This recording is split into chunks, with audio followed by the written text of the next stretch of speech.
बड़दाण्डस्थ नायक प्रजा सम्मेलन कक्ष विश्व मातृत्व दिवस महासमारोह पालित हो शरद चंद्र राउतराय मेमोरियल ट्रस्ट और सुश्री नारी शक्ति अनुष्ठान आनुकूल्य उक्त उत्सव को वरिष्ठ सेवायत सावित्री खुंटिया मुख्य अतिथि रूपे जोगदे महाप्रभु निकट में प्रदीप प्रज्वलन पूर्वक उद्घाटन करते दिन में सबु माँ मान समस्ते आसतु मन पकड़ बोली श्रीमती खुंटिया कहते।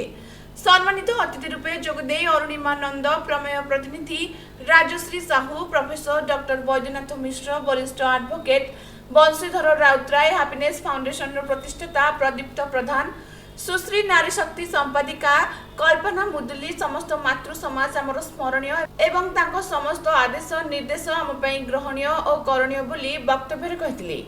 ट्रस्ट सभापति ललाटेन्दु मिश्र सभापतित्व में उक्त उत्सव में प्रियपत्र संपादक विपिन दलई और कवि सर्वाणी दास कवि कृष्णा महापात्र संयोजन में एक कविता पाठ उत्सव आयोजित होता।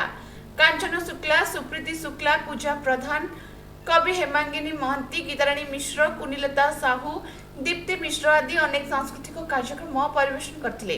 महिषी वरिष्ठ माँ पौर्णमासी महापात्र को अनुष्ठान तरफ 5,000 टंका आर्थिक पुरस्कार दिया।